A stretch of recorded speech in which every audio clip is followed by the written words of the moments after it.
Hello everyone, मैं हूं आपकी होस्ट और दोस्त वर्धा और आप सबका मेरे चैनल वर्धास विकीपीडिया में बहुत बहुत स्वागत है। और आप देख सकते हैं हम एंटर कर रहे हैं एक नए रिजॉर्ट में। जी हाँ, रात का समय है और आप सोच रहे होंगे इस टाइम पे शूट। जी हाँ, नज़ारा ही कुछ ऐसा था, आप देख सकते हो।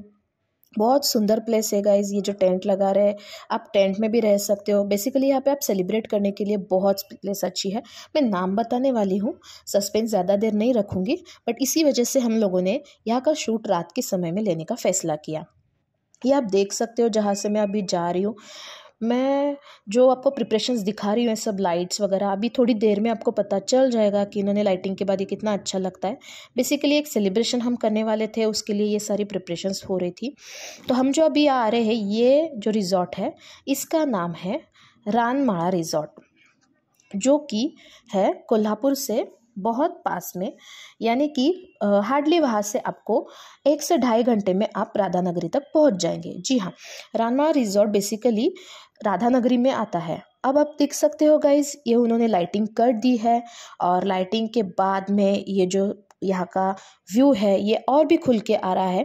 बेसिकली इनका बाहर का जो व्यू है गाइज, उसमें आप बहुत सारे एक्टिविटीज़ प्ले कर सकते हो। तो ये जो रिज़ॉर्ट है सिर्फ ना कि आप स्टे करने के लिए अच्छा है, बट यहाँ से बहुत सारी फीचर्स है जो मैं आगे बताने जा रही हूँ। जैसे जैसे हम आगे बढ़ेंगे वैसे वैसे मैं आपको सारी यहाँ के एमिनिटीज़, फैसिलिटीज़ और यहाँ से क्या क्या पास में है वो सब आपको मैं बताते जाऊँगी। तो यहाँ से हम शुरू करेंगे आगे का सफ़र। तो ये है इनका ऑफिस गाइस, लेकिन हम ऑफिस जाने से पहले और बाकी जो हॉल है वो देखने से पहले हम एंट्री करेंगे अंदर, जो कि आप अभी देख रहे हो पूरा व्यू। यहाँ से अंदर जाने के बाद में यहाँ के सारे रूम्स जो स्टे करने के लिए है वो सब स्टार्ट हो जाती है गाइस। तो हम एंटर कर रहे हैं रानमाळा रिजॉर्ट्स के मेन स्टे के यहाँ पे। तो आप देख सकते हो गाइस, इनका जो कंस्ट्रक्शन है इन्होंने पूरा एग्रो टूरिज्म को मद्देनज़र रखते हुए किया है। किसी भी नेचुरल चीज़ को इन्होंने हार्म नहीं किया है गाइस। अभी मतलब ये जो कंस्ट्रक्शन आप देख रहे हो, इसे ये जो मतलब पत्थर है इसको बोलते हैं चीरा।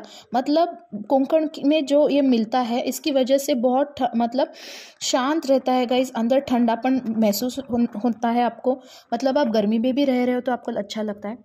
ये लॉबी पास पर करते करते आप जाओगे तो आपको रूम स्टार्ट हो जाएंगी। बेसिकली एक लाइन में 4 रूम्स है और साइड अप पे और 2 रूम्स है। लाइन अलग अलग से रूम्स के पैकेजेस है गाइस। मतलब वो जो पैकेजेस है वो पैकेजेस स्टार्ट होते हैं 1200, 1400, 1600 एज पर बेसिकली सीजन के हिसाब से शुरू होते हैं। तो हम अभी इनके रूम्स देखने जा रहे हैं गाइस। ये जो यहाँ के केयर टेकर अंकल है, सार्वी अंकल, ये हमें रूम्स दिखाने वाले हैं। तो बेसिकली ये रूम आप देख सकते हो गाइस, बहुत बड़ा है, क्लीन है, हाइजीन इन्होंने मेंटेन करके रखा है। अभी ये जो रूम है ये नॉर्मली फॉर 2 पीपल है। मतलब आप देख सकते हो ऊपर का छत जो है वो भी मतलब पूरा नेचुरल तरीके से बना हुआ है, सीमेंट कंक्रीट का नहीं है। तो पूरा क्लीन एरिया है, हाइजीन लेवल का बहुत अच्छे तरीके से इन्होंने ध्यान रखा है। टॉयलेट बाथरूम अटैच है, सारी एमिनिटीज़ आपको वहाँ पे मिल जाएंगी। और जो भी मतलब बच्चों के साथ भी आ रहे हैं तो उनको दिक्कत होती है कि बच्चों को खेलने की प्लेस चाहिए होती है, तो बीच में सामान वगैरह का प्लेस होता है। तो इन्होंने एक बहुत अच्छा भी एक प्लेस ये देख सकते हो आप यहाँ पे कॉफ़ी पीने बैठ सकते हो, बच्चे खेलने के लिए बैठ सकते हो। तो 2 in 1 आप कैसे भी इस प्लेस का इस्तेमाल कर सकते हो। रात को बाहर का व्यू देखने के लिए भी बहुत अच्छी जगह है ये। फिर हम रूम का सफ़र करते करते करते हम पहुंच जाते हैं बाहर। बाहर का एरिया भी बहुत सुंदर है गाइस। तो इन्होंने बेसिकली हमें रूम्स के बारे में बताया कि 1 डे आपको रूम का चार्जेस है 1400 से लेके 1800 तक आपको रूम अलग अलग जो है उस तरीके से मिल जाएंगी। तो ये देखिए गाइस, ये जो है बाहर का व्यू है। मतलब आप डायरेक्टली रूम 2 जो बाहर का गैलरी बोलते हैं, तो गैलरी उन्होंने बाहर के साइड को अटैच किया हुआ है। सो बेसिकली आप शाम को जब टहलने जाते हो तो आपको रूम से बाहर आने की ज़रूरत नहीं है, पार्किंग एरिया में आप डायरेक्टली फ्रॉम द गैलरी पहुंच जाते हो। फिर ये जो बाहर का एरिया देख रहे हो गाइस, ये मैं आपको दूर से दिखा रही हूँ। मतलब यहाँ पे जो प्लेस है वहाँ पे आप कैंप फायरिंग भी कर सकते हो। रात को ये आपको कैंप फायरिंग के लिए यहाँ पे सेट लगा के भी देखते हैं गाइस। और फिर मैं वहाँ से घूम के जो बाहर का एरिया वहाँ पे फिर से लॉबी में पहुँच गई। मतलब आप रूम के बाद में अगर आपका बाहर का एरिया क्लोज्ड है तो आप अंदर से ही आपका व्यू एंजॉय कर सकते हो और बाहर आने के लिए आपको सेम एरिया से आने की कोई ज़रूरत नहीं है। तो बेसिकली यहाँ से इनका ऑफिस कम या फिर आप बोल सकते हो जो मैं बोल रही थी एमिनिटीज़ जो अदर में दिखाने वाली थी, तो ये है इनका हॉल जो ये लोग फंक्शन के लिए हमें देते हैं।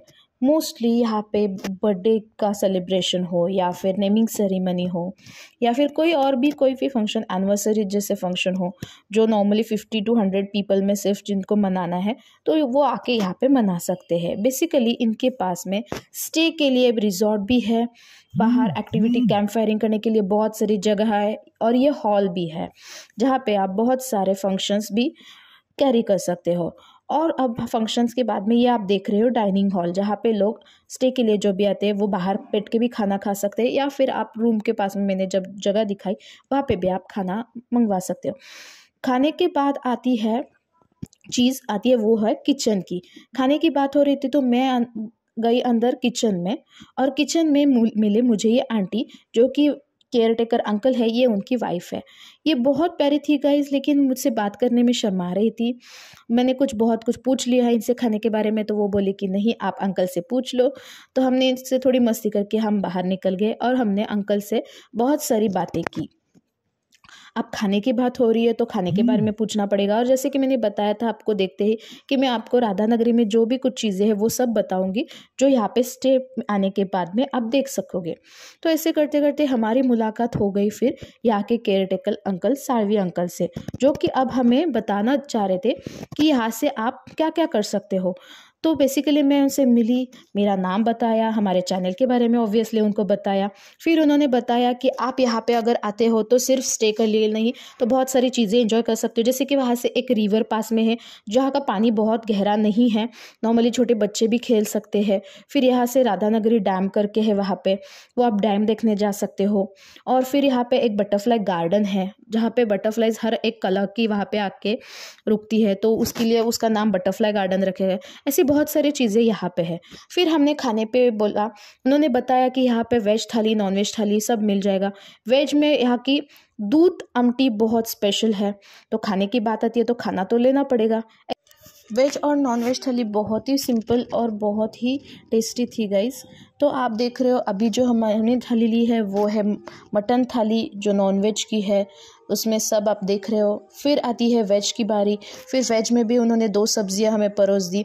वेज नॉन वेज दोनों खाना बहुत अच्छा था। खाना खाने के बाद हमने फ़ोटो खिंचवाई, बहुत सारी यादें कलेक्ट की, फिर एक दूसरे को केक खिलाया और कहा गुड नाइट।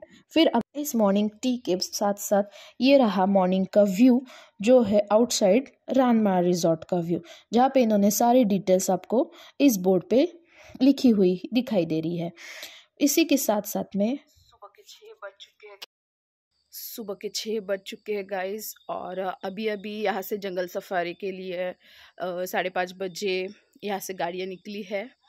वो आपको यहाँ से जंगल सफारी के लिए दाजीपुर तक लेके जाते हैं 22 किलोमीटर्स। फिर आगे वहाँ से जंगल का सफ़र स्टार्ट हो जाता है। सो जिन लोगों को ट्रैक पसंद है, जंगल सफारी पसंद है, वो लोग यहाँ पे आ सकते हैं, रहने के लिए आ सकते हैं। बहुत सारे फंक्शंस के लिए भी इन्होंने मतलब मल्टीपल पर्पज़ से ये बनाया रिजॉर्ट। तो आप एक बार ज़रूर विजिट कीजिएगा। मिलते हैं नेक्स्ट वीडियो में नेक्स्ट टॉपिक के साथ। तब तक के लिए बाय बाय।